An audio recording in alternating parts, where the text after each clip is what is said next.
Hello दोस्तों, नमस्कार। आप सभी का स्वागत है द मैथ्स वाला यूट्यूब चैनल पर। दोस्तों आज हम बात करने वाले हैं रिट लेवल 2 साइंस मैथ का। दोस्तों जो आज पेपर हुआ था 25 फरवरी 2023 को शनिवार को, science math second level mains का दोस्तों जो पेपर था, उसमें दोस्तों जो मैथमेटिक्स के दोस्तों क्वेश्चन आए हैं उन पर दोस्तों बात करेंगे। तो चलिए मित्रों शुरू करते हैं आज की इस प्रश्नावली को, जिसमें हम जो है रिट लेवल 2 वाले जो आए हुए क्वेश्चन जो आज ही पेपर हुआ है उसके क्वेश्चन से बात करेंगे। जब कोई धन 20% दर से 1.5 वर्ष के लिए उधार दिया जाता है तो ब्याज को क्रमशः वार्षिक तथा अर्धवार्षिक जोड़ने पर 264 रुपए का अंतर आता है। धन कितना है? माना मूलधन 100 रुपया। एक तरफ दोस्तों मैं वार्षिक ले लेता हूँ, एक तरफ दोस्तों मैं अर्धवार्षिक ले लेता हूँ। ठीक है दोस्तों, एक तरफ वार्षिक ले लिया और एक तरफ दोस्तों मैंने क्या ले लिया, अर्धवार्षिक दोस्तों ले लिया। ठीक है ना, एक तरफ वार्षिक और एक तरफ दोस्तों क्या ले लिया, अर्धवार्षिक। एकदम बढ़िया। ये पहला साल और ये दोस्तों कितना साल, दूसरा साल। दूसरा साल दोस्तों आधा है, क्योंकि 1.5 साल दोस्तों ना आधा साल है। तो मूलधन दोस्तों 100 रुपया है। 100 का 20% कितना हो जाएगा, 20 रुपया। और 20 का दोस्तों आधा कर लेंगे, यहाँ भी 20 आएगा और यहाँ भी 20 आता है। पर चूंकि दोस्तों आधा वर्ष है तो यहाँ दोस्तों ब्याज कितना हो जाएगा, 10 रुपया। ठीक है, अब लगाएंगे दोस्तों 20 का 20%, 20 का 20% लगाएंगे और 20 का दोस्तों 20% क्या होता है, 4। पर चूंकि ये आधा वर्ष दोस्तों, इसलिए कितना हो जाएगा, ये 2 हो जाएगा। ठीक है, सो दोस्तों कंप्लीटली अगर दोस्तों ब्याज काउंट करें तो कितना हो जाएगा दोस्तों, ये ब्याज 20 + 10 + 2। ठीक है, तो दोस्तों ये टोटल अपने पास ब्याज कितना रुपया हो गया, 32 रुपया हो गया। 20 और 10 30 और 2 32। ठीक है, ये तो है दोस्तों अर्धवार्षिक। अब दोस्तों वार्षिक, अगर मैं अर्धवार्षिक की बात करूं तो अर्धवार्षिक में दोस्तों आप सभी जानते हैं कि दर आधी हो जाती है और समय दुगुना हो जाता है। बोलो ये बात आप जानते हैं बहुत अच्छे से। दर आधी कर दूंगा, 20% का क्या कर दूंगा, 10%। और 1.5 वर्ष का डबल क्या हो जाएगा, 3 वर्ष। ठीक है, अभी तो आप सभी दोस्तों एक बात जानते हैं, 3 साल के लिए चक्रवर्ती ब्याज का फॉर्मूला क्या होता है, 3 3 1। ये दोस्तों फॉर्मूला होता है चक्रवर्ती ब्याज का, 3 3 1। ठीक है, तो 100 का 10%, मूलधन 100 रुपया माना, 100 का 10% क्या हो गया, 10। 10 का 10% दोस्तों क्या हो गया, 1। और 1 का 10% दोस्तों क्या हो गया, 0.1। ठीक है, तो चक्रवर्ती ब्याज दोस्तों क्या आ गया, 30 + 3 + 0.1, मतलब कितना हो गया दोस्तों, 33.1। ठीक है, तो दोस्तों वार्षिक चक्रवर्ती ब्याज 32 रुपया, अर्धवार्षिक चक्रवर्ती ब्याज 33.1।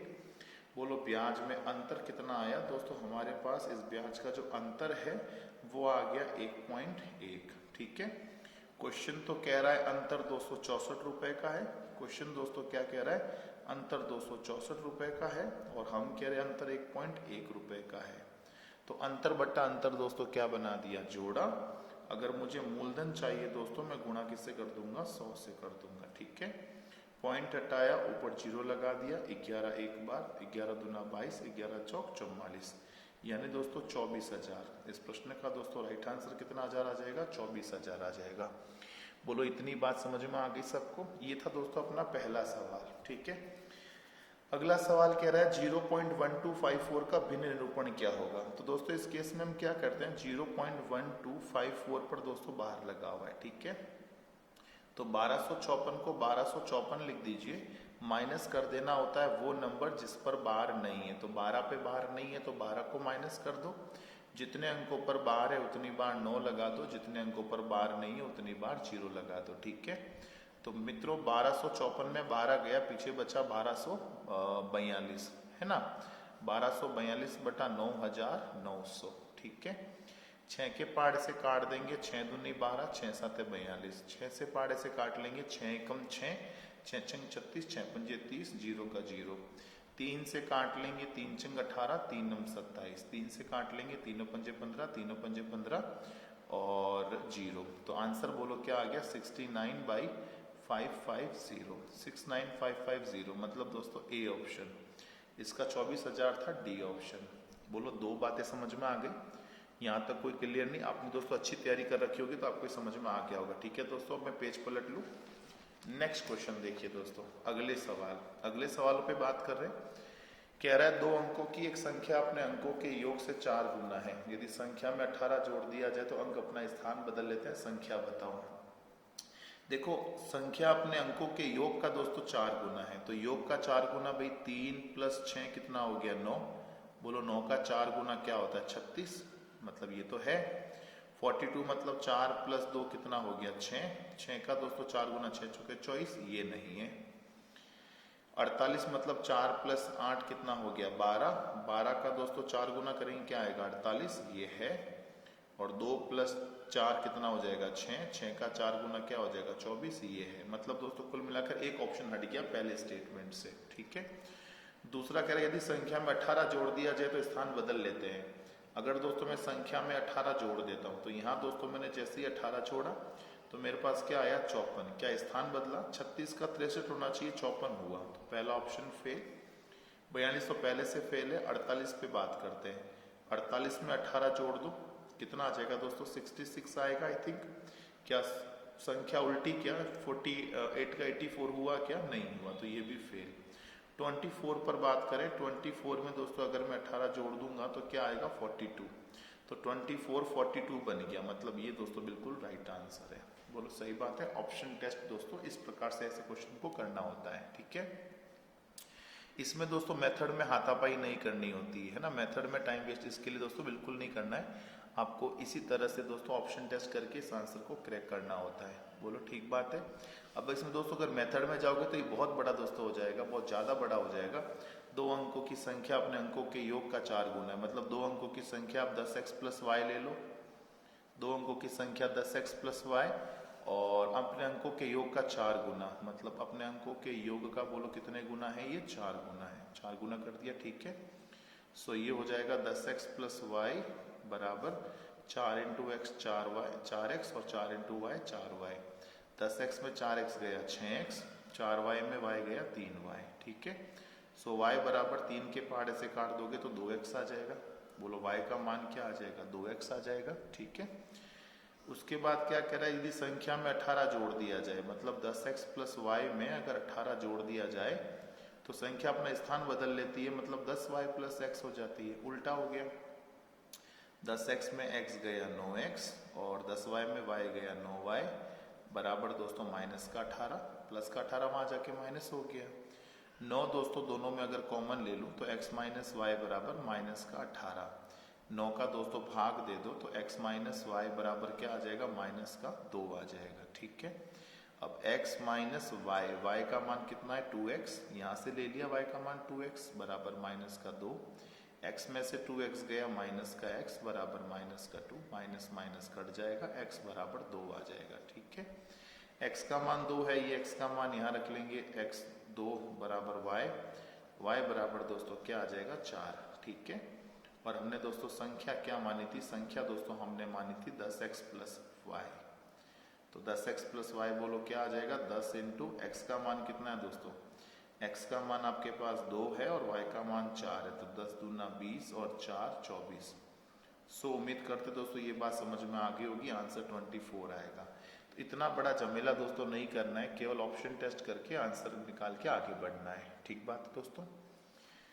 अगला कह रहा है यदि बहुपद kx² minus 3x minus 6k के शून्यांकों का योग उनके गुणन के बराबर है तो k का मान बताओ। देखो शून्यांकों का योग मतलब अल्फा प्लस बीटा होता है और उनका गुणन मतलब अल्फा बीटा होता है, ये बराबर है।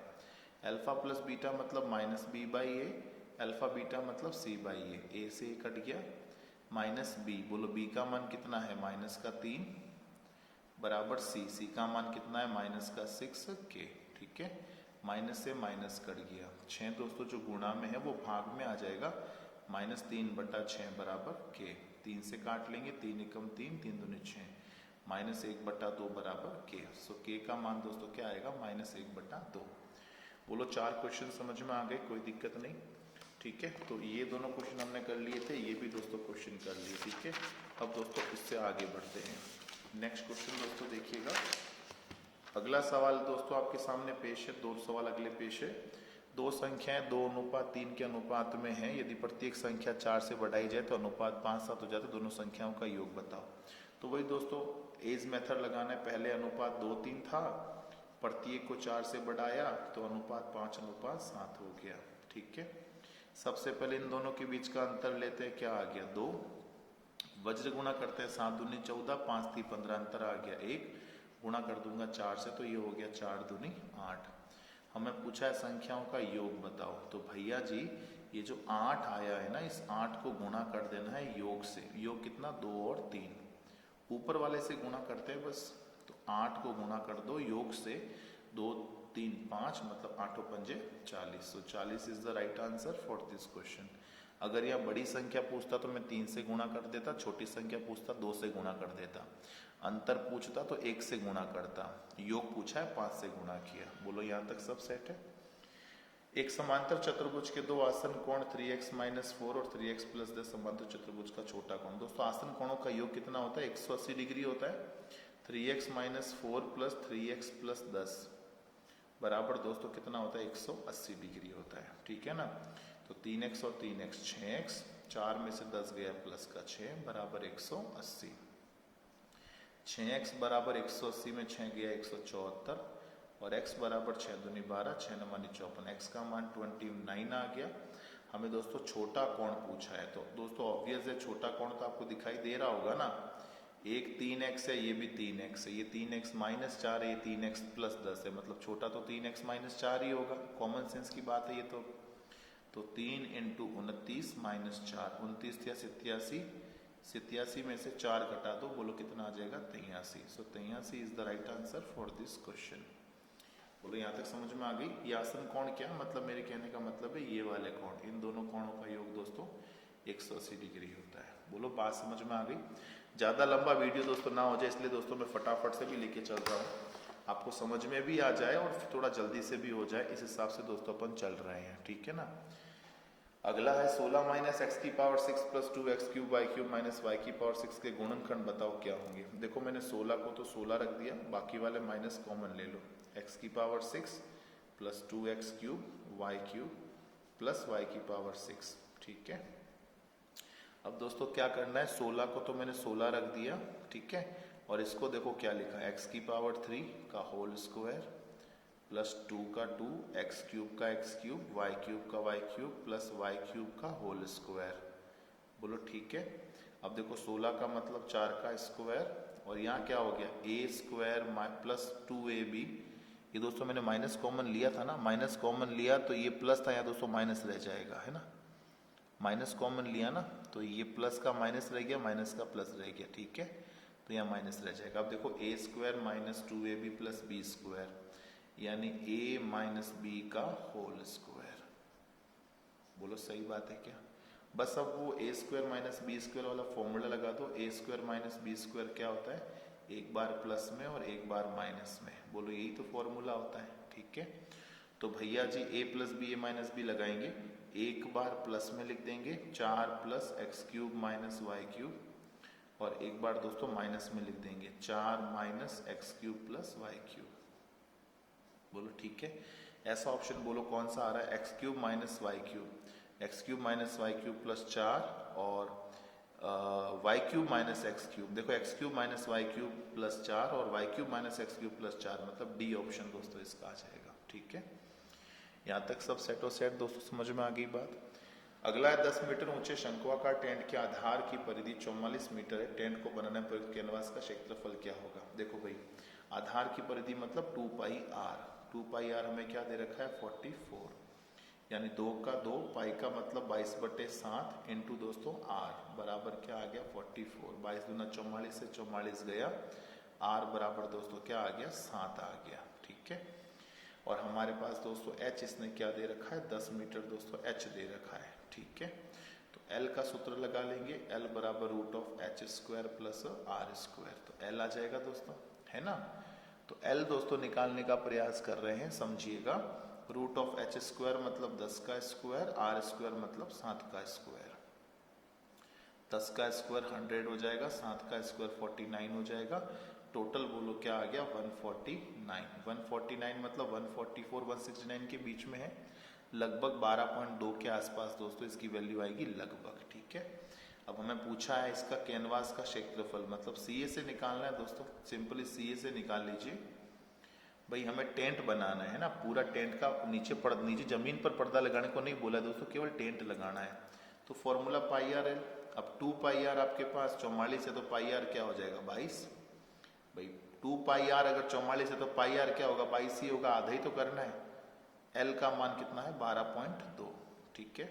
तो 12 दूना 24 का 4 हासिल का 2, 12 दूना 24, 24 और 2 26 का 2, 12 कम 22 दूना 44 का 4, 22 दूना 44, 22 का दोस्तों पहाड़ा बोलना है, 22 दूना 44 का 4 हासिल का 4, 22 दूना 44 और 4 48, क्या दोस्तों 48 का 4, 22 से कम 22 और 4 26, 268.4। लगभग दोस्तों ये आंसर आ जाएगा बी ऑप्शन। लगभग ही आएगा दोस्तों, ये हमने लगभग माना ना 12.2, तो आंसर भी लगभग ही आएगा। बोलो बात समझ में आ गई? बहुत सिंपल सिंपल दोस्तों क्वेश्चन आए थे जो कि आपके सामने पेश किए जा रहे हैं, ठीक है दोस्तों। ये क्वेश्चन हो गया था और ये क्वेश्चन हो गया था ना। चूंकि अब आगे बढ़ना है तो ये मैं पेज चेंज कर देता हूँ और अगला सवाल आपके सामने पेश कर देता हूँ। तो दोस्तों ये अपना अगला सवाल, थोड़ा सा कैमरा हिल गया है, बाकी सही है दोस्तों, आपको दिखना चाहिए। अब बाकी फॉर्मेलिटीज दोस्तों मुझसे नहीं होती, बस मेरा काम है कि आप तक क्वेश्चन मैथ के पहुंच जाए, इंपॉर्टेंट बातें आपके साथ साझा हो जाए, इतनी मेरी दोस्तों ज़रूरत है। मतलब आपका भला हो जाए कैसे भी करके। बाकी मुझे ज़्यादा तामझाम दोस्तों करने नहीं आते इस यूट्यूब की दुनिया में। देखो, प्रथम 7 प्रेक्षणों का माध्य 18 है तथा अंतिम 7 प्रेक्षणों का माध्य 20 है। 7वां प्रेक्षण ज्ञात कीजिए यदि सभी 13 प्रेक्षणों का माध्य 19 हो। तो भैया 7 प्रेक्षणों का माध्य 18 है, यानी योग कितना आ गया 126। भाई 7 ऑब्जर्वेशंस का योग 126 आ जाएगा। योग बराबर क्या होता है, average into number of observations, ठीक है ना। और अंतिम 7 का दोस्तों हमें क्या दे रखा है 20, यानी 140। टोटल बोलो 6 का 6, 6 का 6 2, टोटल 14 ऑब्जर्वेशंस का सम आ गया 266। और दोस्तों 13 प्रेक्षणों का माध्य दोस्तों 19 आ गया। मतलब टोटल 13 प्रेक्षण का दोस्तों माध्य कितना है 19।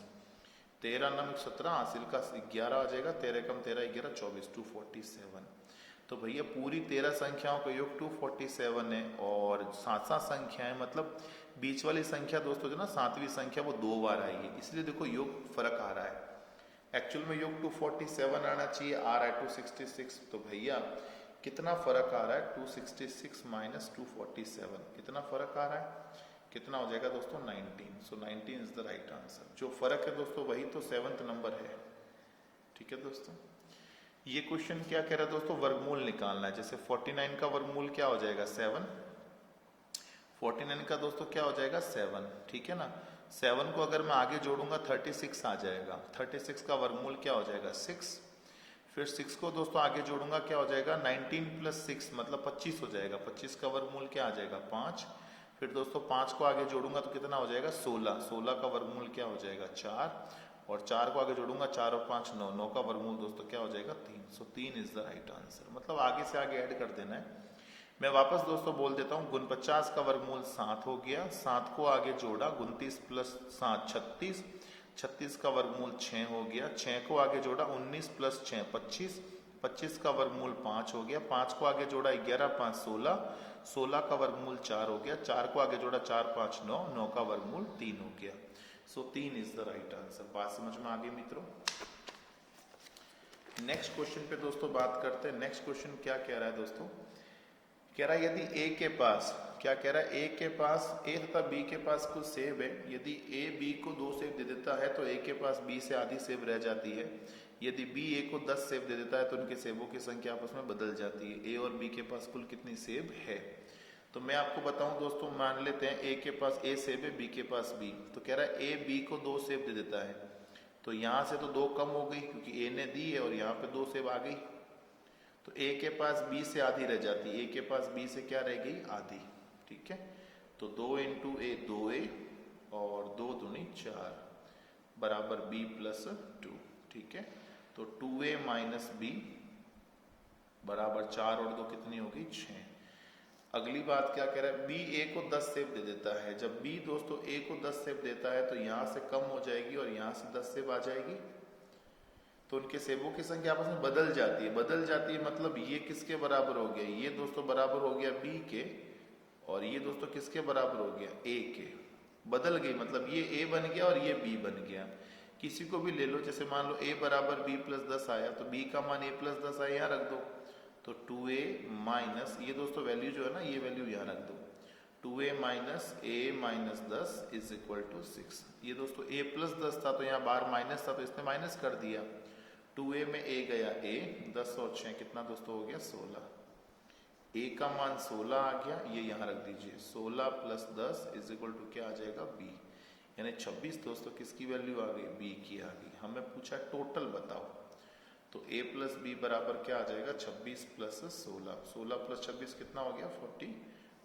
सो 42 is the right answer for this question. ठीक बात दोस्तों। इक्वेशन बनाइए थोड़ा दोस्तों, इसको वापस देख लेना। अगर इक्वेशन एक बार में समझ में नहीं है तो दूसरी बार तीसरी बार वीडियो देख लेना, इक्वेशन समझ में आ जाएगी। तीन संख्याएं 2, 3, 4 के अनुपात में है। यदि उनके घनों का योग 21, 384 हो तो सबसे बड़ी संख्या बताओ क्या होगी। दोस्तों तीन संख्याओं का रेशियो दे रखा है 2:3:4। पहली संख्या 2x मान लो, तीसरी संख्या 3x मान लो, दूसरी 3x और तीसरी 4x। इनके घनों का योग दे रखा, मतलब 2x का भी घन लेना है प्लस 3x का भी घन लेना है दोस्तों, और 4x का भी दोस्तों क्या लेना है, घन लेना है। ठीक है ना, तीनों का क्यूब करना है, और तीनों का क्यूब किसके बराबर, 21,384 के बराबर है। ठीक है, सो ये दोस्तों हो जाएगा 8x क्यूब, ये हो जाएगा 27x क्यूब, और ये हो जाएगा 64x क्यूब। ठीक है, बराबर 21,384। ठीक है, तो 4 7 11, 11 8 19 का 9 हासिल का 1, 6 1 7 2 9 x क्यूब बराबर 21,384। ठीक है, 11 के पहाड़े से 9 बार, 11 कम 11 10, 11 99 4, 11 चौक 44, 11 चौक 44, 9 से काट देंगे, 9 दूनी 18, 9 एकम 9, 9 छिंग 54। भैया जी हमारे पास x क्यूब की वैल्यू आई 216। ठीक है, तो यहाँ से बताओ x का मान क्या आ जाएगा 6, क्योंकि 216 6 का क्यूब है। ठीक बात है मित्रों। अच्छा, हमें पूछा बड़ी संख्या बताओ। अब बड़ी संख्या दोस्तों पूछिए, अब आप ही बताओ इसमें से बड़ी कौन सी है, 2x 3x या 4x में दोस्तों बड़ी कौन है, 4x। तो 4 × 6 मतलब 6 चौके 24। 24 is the right answer for this question. कहाँ गया, ये रहा। बोलो बात समझ में आ गई, कोई इश्यू नहीं। अगर वापस समझना दोस्तों, वीडियो को वापस दोस्तों पीछे लेकर देख लेना, है ना दोस्तों, तो थोड़ा जो है आपका भी टाइम बच जाएगा और दोस्तों मेरा भी टाइम बच जाएगा। ठीक है ना। अगले सवाल पे दोस्तों बात करते हैं। अगला सवाल देखो भाई क्या कह रहा है। एक विद्यार्थी ने विज्ञान विषयों के लिए 300 में से 32% अंक प्राप्त किए। साहित्य में उसे 200 अंक में से कितने प्रतिशत प्राप्त करने होंगे ताकि उसे कुल 50% अंक मिले। दोस्तों बात को लेकर समझिएगा, बहुत अच्छे से ध्यान से दोस्तों समझिएगा। विज्ञान में उसको कितने मिले, 300 में से 32% मिले। विज्ञान में मिले 300 में से 32%, मतलब 32 या 96 नंबर मिले विज्ञान में। और कह रहा 200 में कितने अंक मिले कि कुल 50% प्राप्त। दोस्तों कुल कितने होंगे, 500 नंबर। भाई 300 ये और 200 ये 500 हो जाएंगे। 500 का उसको चाहिए 50%। 500 का 50% का मतलब कितना हो गया दोस्तों, 250। ठीक है, तो अब आप मुझे बताओ 250 में अगर 96 घटा दूं, मतलब मुझे 200 में से कितने नंबर चाहिए दोस्तों, लगभग 154 मार्क्स चाहिए। कितने में से चाहिए, 200 में से। तो 154 मार्क्स दोस्तों चाहिए, और ये 200 में से चाहिए। इनटू बोलो क्या कर दूंगा 100, 2 0 से 2 0 कट गया। 77% दोस्तों चाहिए साहित्य से। एकदम सरल दोस्तों, कोई दिक्कत नहीं है। x रेशियो y 3 2 दे रखा है। पूछा है 2x स्क्वायर। पूछा दोस्तों क्या है, 2x square plus 3y square ratio 3x square minus 2y square. आपको सिंपली दोस्तों x और y की वैल्यू रखनी है 2, x की वैल्यू 3, y की वैल्यू 2। ठीक है, और 3, x की वैल्यू 3 और y की वैल्यू दोस्तों 2। ठीक है, ये हो गया दोस्तों 2 × 9 प्लस 3 × 4, और ये दोस्तों 3 × 9 माइनस 2 × 4। ठीक है, 9 दूनी 18, 3 चौक 12, और ये दोस्तों 9 3 27 माइनस 4 दूनी 8, 12 18 30 हो गया, 27 में 28 8 गया, 19 हो गया। सो 30 ratio 19 is the right answer for this question. बोलो मित्रों बात समझ में आ गई, यहाँ तक कोई समस्या नहीं, एकदम इजी काम चल रहा है। अगला दोस्तों देखो नेक्स्ट क्वेश्चन क्या आपके सामने कह रहा है, के किस मान के लिए निम्नलिखित समीकरण का एक अद्वितीय हल देगा। बोलो अद्वितीय हल कब मिलता है, जब a1/a2 जो है वो बराबर नहीं होते हैं b1/b2 के, तभी अद्वितीय हल मिलता है। ठीक है, इसको संगत हल भी कहते हैं। तो a1 का मान कितना है 2, a2 का मान कितना है k is not equal to b1 का मान कितना है 3 और b2 का मान कितना है 6। इतनी सी बात दोस्तों, 3 एकम 3, 3 दूनी 6, क्रॉस मल्टीप्लाई कर दो 2 दूनी 4 इज इक्वल टू k 1 जा k। So k is not equal to दोस्तों 4, ए ऑप्शन आ जाएगा। ठीक है, लैपटॉप का वर्तमान मूल्य इतना है, इसके मूल्य में प्रतिवर्ष 10% का ह्रास होता है, 3 वर्ष पूर्व इसका मूल्य क्या? दोस्तों 3 साल पहले का पूछे, पहले का पूछे 100 कहाँ ऊपर, पहले का पूछे 100 कहाँ दोस्तों ऊपर, पहले का पूछे 100 कहाँ ऊपर, और बाद का पूछे 100 कहाँ नीचे। बाद का पूछे तो दोस्तों 100 कहाँ लेना होता है, नीचे लेना होता है। ठीक है ना, तो भाई साहब इस बात को समझिएगा कि हमारे पास दोस्तों 65-61 दे रखा है। क्या दे रखा है? 65-61 इंटू, पहले का पूछा है 100 कहाँ जाएगा ऊपर, 10% कमी मतलब 90, 100 कहाँ जाएगा ऊपर, 10% कमी मतलब 90, 100 कहाँ जाएगा ऊपर, 10% कमी मतलब 90, 0 0 0 कट गया, 9 एकम 99 81 नम 729, एक बार 729 दोस्तों कितनी बार जाएगा? 9 बार चला जाएगा, 729 9 बार दोस्तों जाएगा, और ये दोस्तों कितना हो जाएगा? 9 0 0 0, 9000 is the right answer for this question. बोलो बात समझ में आ गई दोस्तों, कोई समस्या वाली बात नहीं। अगली बात दोस्तों करते हैं, ये हो गया था, ये भी हो गया था। ठीक है, अब दोस्तों अगले सवाल पे दोस्तों बात करना शुरू हो जाते हैं। नेक्स्ट क्वेश्चन दोस्तों देखिएगा, नेक्स्ट क्वेश्चन दोस्तों आपके सामने पेश है। क्या कह रहा है? बहुपद 4√3x² प्लस 5x माइनस 2√3 के गुणनखंड बताओ क्या होंगे। देखो हमें गुणनखंड करने हैं, किसके करने हैं? 4√3x² plus 5x minus 2√3। ठीक है, कैसे करेंगे मैं आपको बताऊं। फर्स्ट को फर्स्ट में रख दो, लास्ट को लास्ट में रख दो, बीच वाले के ऐसे टुकड़े करो, ऐसे टुकड़े करो कि जोड़ने घटाने पर प्लस का 5x आ जाए, गुणा करने पर 4 दूनी 8, √3 3, 8 दिया 24 आ जाए। तो मैं दोस्तों ले लेता हूँ क्या, 8x माइनस 3x हो गया, 8 दिया 24, और 8x में 3x गया 5x। ठीक है, दो दो का जोड़ा बना लो, इनका और इनका जोड़ा बन जाएगा। इनमें कॉमन क्या आ जाएगा? 4x कॉमन, अंदर क्या रहा? √3x प्लस 8 में 4 कॉमन लिया 2, इनमें √3 है और ये केवल √3 है, तो एक √3 तो बाहर आ ही सकता है। अंदर दोस्तों क्या रहा? √3x माइनस ओनली 2 रह जाएगा। अच्छा बाहर माइनस है तो यहाँ प्लस हो जाएगा। पूरे में कॉमन √3x प्लस 2, पूरे में दोस्तों कॉमन क्या आ गया? √3x प्लस 2, और अंदर दोस्तों क्या रह जाएगा? 4x minus √3। सो आंसर आ गया √3x प्लस 2, 4x माइनस √3, मतलब ए ऑप्शन आ जाएगा। ठीक बात है मित्रों।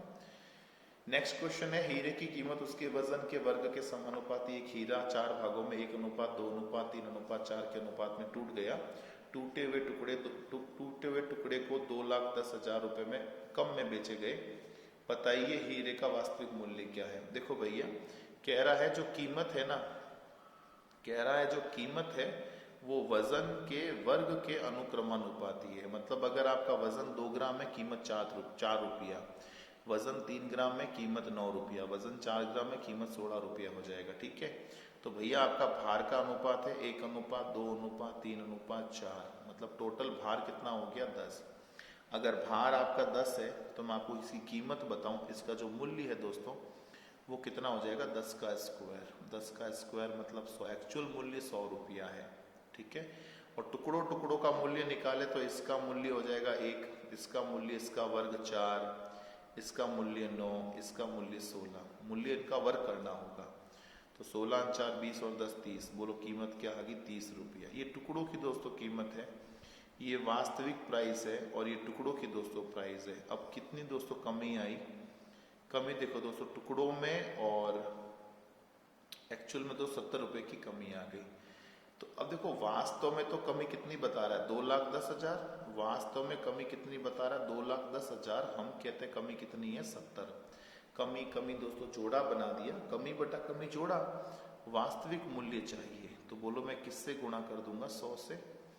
7 तिया 21 और 3 एकम 3, कितने जीरो दोस्तों? 5 जीरो, मतलब 3 lakh. 3 lakh is the right answer for this question. Very easy दोस्तों, कोई भारी सवाल नहीं, एकदम सरल। अगला सवाल दोस्तों आपके सामने पेश है कि क्यूब रूट ऑफ 13.608 का स्क्वायर 13.392 का स्क्वायर। ठीक है ना, तो देखो हम एक बात को जानते हैं, ए स्क्वायर माइनस बी स्क्वायर। ये क्या होता है? एक बार प्लस में और एक बार माइनस में, यही फॉर्मूला दोस्तों होता है। ठीक है, अब इस दोस्तों इसकी बात को लेकर बात समझिएगा कि भैया 13.608 है ना, तो यहाँ दोस्तों होल क्यूब रूट, एक बार फॉर्मूला प्लस का लगा दो, 13.608 प्लस 13.392, एक बार प्लस में एक बार माइनस में कर लो, 608 माइनस 392। बोलो ठीक बात है, एकदम सही बात है। तो क्यूब रूट ऑफ इन दोनों को जोड़ के लिखेंगे तो 27 आ जाएगा, इनको घटा के लिखो तो 0.216 आ जाएगा। ठीक है, 27 का घनमूल 3 हो जाएगा, 216 का घनमूल 0.6 हो जाएगा। ठीक है भाई, 216 का घनमूल 6 होता है और पॉइंट के बाद 3 अंक के उसका घनमूल लेंगे तो क्या एक से क्या पहले पॉइंट लग जाएगा। घनमूल डेसिमल का तिहाई कर देती है, वर्गमूल आधा कर देती है। ठीक बात है दोस्तों, तो ये हो जाएगा 1.8। So 1.8 is the right answer for this question. एक दिन के सापेक्ष 45 मिनट का भिन्नांक क्या होगा। दोस्तों 45 मिनट है, 45 मिनट है और एक दिन है। एक दिन में 24 घंटे होते हैं और एक घंटे में कितने दोस्तों मिनट होते हैं, 60। 15 3 45, 15 चौक 60, 3 एकम 3, 3 8 24, यानी दोस्तों 1/8 चौक 32। ये इसका आंसर आ जाएगा। कह रहा है आंकड़ों 15 14 19 20। नेक्स्ट क्वेश्चन बता रहा हूँ दोस्तों, आंकड़ों 15 14 19 20 14 15 16 14 15 18 14 19 15 17 15 का बहुलक बताओ क्या होगा। बहुलक मतलब सर्वाधिक बारंबारता वाला समंक। बहुलक का मतलब दोस्तों सर्वाधिक बारंबारता वाला समंक। सर्वाधिक बारंबारता वाला समंक दोस्तों जो होता है वो बहुलक होता है। ठीक है ना, तो सर्वाधिक बारंबारता देखो 15 कितनी बार है और 14 कितनी बार। दोस्तों सबसे ज्यादा यही दिख रहे हैं इसमें। 15 है 1 2 3 4 5 बार, 15 दोस्तों 5 बार है। 14 कितनी बार दिख रहा है दोस्तों, 1 2 3 4 बार दिख रहा है। बाकी दोस्तों मुझे नहीं लगता इतनी बार रिपीट कोई और होंगे, 19 1 2 बार ही है, ज्यादा नहीं है ना। तो ज्यादा बार बोलो कौन है, 15। सो दोस्तों 15 इज द राइट आंसर। सर्वाधिक बारंबारता वाला समंक पूछा तो 15 इज द राइट आंसर। ठीक बात है मित्रों, ये अपना दोस्तों हो गया था, ये अपना हो गया था। ठीक है, इसके बाद दोस्तों नेक्स्ट क्वेश्चन देख लेते हैं। नेक्स्ट क्वेश्चन दोस्तों आप सभी के सामने पेश है।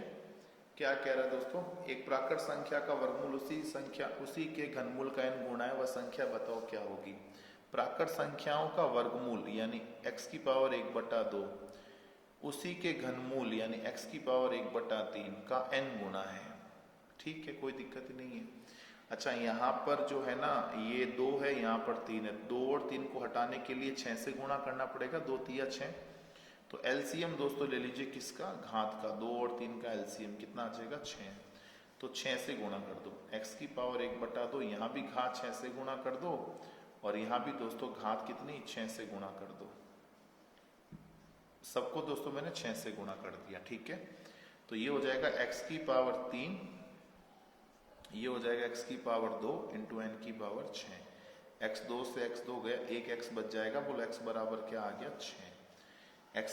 x बराबर n की पावर 6, n की पावर 6, n की पावर 6 कौन सा है, ए ऑप्शन। एक x बच जाएगा ना, एक x बराबर n की पावर 6, तो n की power 6 is the right answer. x बराबर दोस्तों क्या, n की पावर 6 इसका राइट आंसर हो जाएगा। ठीक बात है। निम्नलिखित में से कौन सी एक वास्तविक संख्या नहीं है। दोस्तों रूट में माइनस, रूट में अगर दोस्तों कोई ऋणात्मक संख्या है वो दोस्तों काल्पनिक संख्या होगी, वो दोस्तों क्या हो जाएगी, काल्पनिक संख्या। ठीक है, रूट में दोस्तों कोई ऋणात्मक संख्या बैठ जाए तो वो काल्पनिक संख्या होगी या अवास्तविक संख्या होगी, अवास्तविक संख्या होगी। ठीक है, तो दोस्तों आप देख रहे हो रूट में -4, ये पॉसिबल नहीं, ये वास्तविक नहीं, काल्पनिक होगी। ठीक बात है मित्रों। नेक्स्ट क्वेश्चन आपके सामने दोस्तों पेश कर रहा हूं। कह रहा है 3842 का 1/2 प्लस दोस्तों x का 15% is equal to 2449।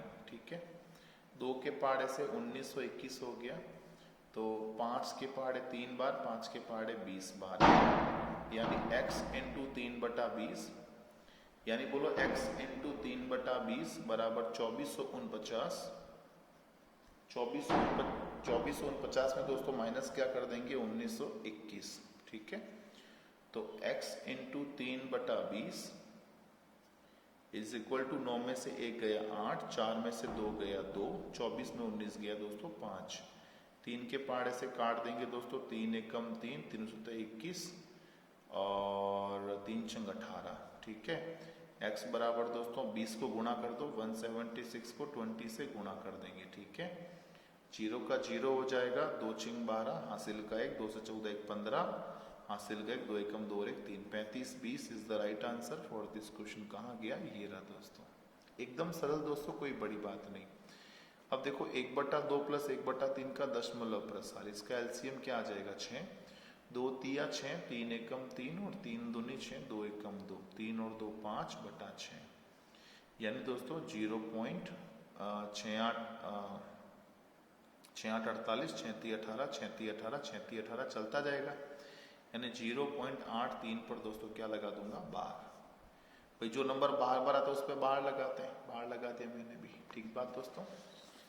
Next question जरा दोस्तों देखिएगा, ये अपने सोल्व हो गए थे, ये 2 सोल्व हो गए थे। नेक्स्ट क्वेश्चन पर दोस्तों आते हैं। नेक्स्ट क्या कह रहा है, ध्यान से सुनिएगा, समझिएगा। कह रहा है कि संख्या 21 22 23 डॉट डॉट डॉट 40 में से एक संख्या यादृच्छिक रूप से चयन करने पर अभाज्य संख्या होने की प्रायिकता। तो भैया अभाज्य संख्याएं क्या क्या आ जाएगी, पहले तो वो निकाल लेते हैं।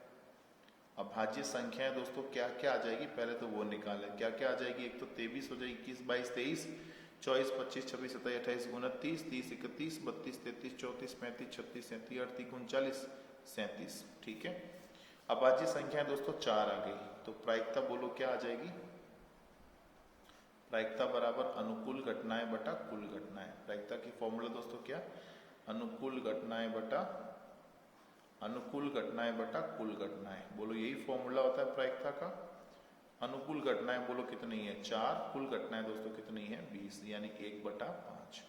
सो 1/5 इज द राइट आंसर, ठीक बात है मित्रों। आयत चित्र को पढ़ो और उन विद्यार्थियों की संख्या ज्ञात करो जिनका जेब खर्च भत्ता 40 रुपए से कम है। बोलो 40 रुपए यहाँ आ रहा है, 40 रुपए से कम देख लो कहाँ, एक तो ये 10 रुपया और एक दोस्तों ये 20 रुपया। तो 10 और ये 10 और 20 जोड़ दोगे आप, टोटल कितना हो जाएगा? 30 रुपया। तो 40 से कम कम दोस्तों कितना रुपया है? 30 रुपया हो जाएगा। 30 कैसे आया? 20 और 10, 20 और 10 कितना हो जाएगा? 30, ठीक बात है मित्रों, कोई समस्या नहीं। अगला सवाल दोस्तों कह रहा है यदि n एक प्राकृत संख्या है तो 2n-4 की पावर 2n हमेशा भाज्य होगी। तो भैया 9 की पावर 2n माइनस 4 की पावर 2n, ठीक है। तो 9 की पावर n ले लो, ऊपर होल स्क्वायर लगा दो, 4 की पावर n ले लो, ऊपर होल स्क्वायर लगा दो, ठीक है। हम एक फॉर्मूला जानते हैं, a square minus B square बराबर a plus B, a minus B. बोलो जानते हैं कि नहीं? तो यहाँ पर फॉर्मूला लगा देंगे, एक बार प्लस में और एक बार दोस्तों किस में लगा देंगे? माइनस में। एक बार प्लस में और एक बार माइनस में। मान लो मैं n बराबर दोस्तों अब 1 लेता हूँ, प्राकृत संख्या 1 से स्टार्ट होती है तो मैं 1 ले रहा हूँ, ठीक है। तो 9 की पावर 1 प्लस 4 की पावर 1 और 9 की पावर 1 माइनस 4 की पावर 1। तो 9 और 4 कितना हो जाएगा? 13।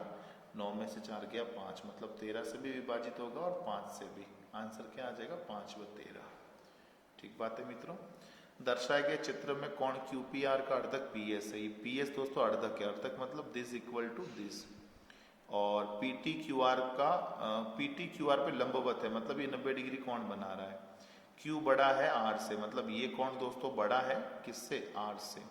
तो TPS बताओ दोस्तों। ध्यान रखना है कि ऐसे केसेस में हमेशा इसका जो मान होगा ना, इसका दोस्तों जो मान होगा ना कोण TPS का, ये ध्यान रखना है कि इनके अंतर का आधा होगा। अंतर मतलब पॉजिटिव अंतर होना चाहिए, मतलब ये बड़ा है तो इसमें से ये घटाओ, ये बड़ा है तो इसमें से ये घटाओ। अब ये कह रहा है Q बड़ा है तो अंतर का आधा, कोण Q माइनस कोण R का आधा लेना है बस। ये दोस्तों इसका फॉर्मूला होता है, कोण Q माइनस कोण R का आधा, ए ऑप्शन। आप चाहो तो प्रूफ भी कर सकते हो, आप कोई वैल्यू दोस्तों यहाँ लेके चल लो। आप दोस्तों वैल्यू लेके चलोगे ना, जैसे मान लो इसको 50 ले लो, इसको 40 ले लो, ऐसे करके दोस्तों सॉल्व करोगे तभी दोस्तों ये आ जाएगा। बट चूंकि इसमें हमें विस्तार करने की जरूरत नहीं है, अगर इसको दोस्तों आप ध्यान भी रख लो कि इसकी वैल्यू इनके अंतर का आधा होता है तो भी दोस्तों अपना काम चल जाएगा, ठीक है। ऐसे केसेस में जब एक लंबवत हो और एक अर्धक हो, उस केस की बात चल रही है, ठीक बात है मित्रों। नेक्स्ट क्वेश्चन देखते हैं दोस्तों, कितने क्वेश्चन रह गए अब दोस्तों। अब एक क्वेश्चन दोस्तों और रह गया है, लास्ट एक क्वेश्चन दोस्तों और देख लीजिए, फिर अपनी बात दोस्तों मैं खत्म करूंगा यहीं पर। लास्ट क्वेश्चन क्या कह रहा है? दर्शाए गए चित्र में ACAE बराबर है। ACAE बराबर है मतलब ये AC और ये AE बराबर है। ए बी और ए डी बराबर है, ए बी और ये ए डी क्या है दोस्तों बराबर है, ठीक है। और बी ए डी ई ए सी बराबर है, बी ए डी और ई ए सी दोस्तों क्या है बराबर, ये भी ठीक है। बी सी का मान बताओ। देखो मेरी बात सुनो, हमें क्या बोल रहा है, कोण बी ए डी, कोण बी ए डी जो है वो बराबर है कोण ई ए सी के, ये इसके बराबर है। अगर दोस्तों मैं दोनों में डी ए सी जोड़ दूं तो बी ए डी में भी दोस्तों अगर मैं बी ए डी में भी अगर मैं डी ए सी जोड़ दूं, डी ए सी, और दोस्तों मैं अगर ई ए सी में भी डी ए सी जोड़ दूं, डी ए सी दोस्तों जोड़ दूं, तो ये क्या बन जाएगा, ये बन जाएगा कोण बी ए सी, बी ए सी। और ये दोस्तों क्या कोण बन जाएगा, इसमें ये जोड़ा मतलब क्या बन जाएगा, ई ए डी बन जाएगा। मतलब दोस्तों ये वाला कोण और ये वाला कोण बराबर हो जाएगा, ठीक है। एक बात तो ये समझ गए आप। अगली बात दोस्तों मैं आपको बताऊं, आपको दोस्तों ट्राइंगल लेना है, दो ट्राइंगल लेने हैं। कौन कौन से ट्राइंगल, एक तो ट्राइंगल लेना है ए बी सी लेना, और एक दोस्तों आपको ट्राइंगल लेना है कौन सा, डी ए ई ले लीजिए आप, डी ए। ये दोस्तों सर्वांग सिद्ध करना है। कैसे, अगर मैं इस ट्राइंगल की दोस्तों बात करूं तो इस ट्राइंगल की भुजा ए बी जो है, भुजा ए बी जो है इस ट्राइंगल की भुजा ए डी के बराबर है। और इसकी दोस्तों बात करूं कि इस ट्राइंगल की दोस्तों भुजा जो ए सी है वो उस ट्राइंगल की भुजा ए ई के बराबर है।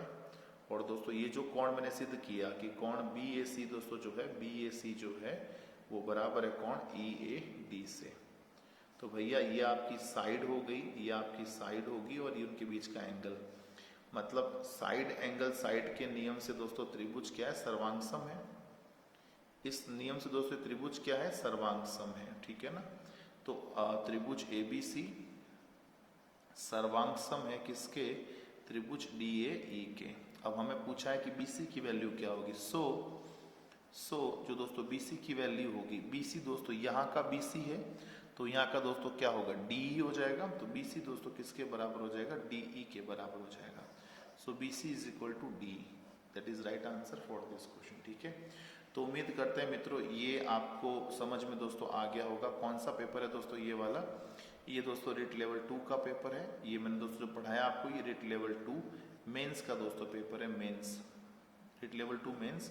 उसमें दोस्तों मैंने आपके सामने दोस्तों मैथमेटिक्स के क्वेश्चन को दोस्तों एक्सप्लेन किया, मैथमेटिक्स को, ठीक है। नाम मेरा मित्रों मैं बता नहीं सकता, है ना, नाम की दोस्तों कोई जरूरत नहीं है। आप तो दोस्तों मैथ्स का कंटेंट देखो, मैथ्स को समझो अच्छे से, आपका भला हो जाए उतना दोस्तों मेरे लिए भलाई की बात है, ठीक है ना। नाम में वैसे भी क्या रखा है। तो दोस्तों ये हमने कंप्लीट किया रिट लेवल 2 मेंस। और ये दोस्तों ये पेपर कब हुआ था, ये 25 फेब 2023, ये आज की ही बात कर रहा हूँ दोस्तों, ये पेपर आज ही हुआ है ये वाला, ठीक है। और ये उसका वीडियो सॉल्यूशन आपके सामने दोस्तों मैंने पेश किया। उम्मीद करते हैं दोस्तों सारे क्वेश्चंस आपको समझ में आ गए होंगे। अगर आपको दोस्तों सारा कुछ पसंद दोस्तों आ गया हो, वीडियो को लाइक करें, शेयर करें, सब्सक्राइब करें, और बेल आइकन को दबाना दोस्तों मत भूलें, ताकि आपको और भी नए नए वीडियोस, नए नए क्वेश्चंस दोस्तों मैथमेटिक्स से अगर दोस्तों आप प्रेम करते हो तो आपको इस चैनल को सब्सक्राइब करना ही होगा दोस्तों, क्योंकि मैं दोस्तों बहुत बड़ा मैथमेटिक्स प्रेमी हूँ। तो मुझे इसी तरह का एक चैनल दोस्तों कब से विचार में था बनाना है, और दोस्तों मैंने चैनल बना दिया है, और अब दोस्तों ऐसे वीडियोस में अपलोड करता ही रहूंगा। चलिए मित्रों, मिलते हैं आपसे नेक्स्ट वीडियो में, तब तक के लिए have a nice day, take care, जय हिंद, जय भारत।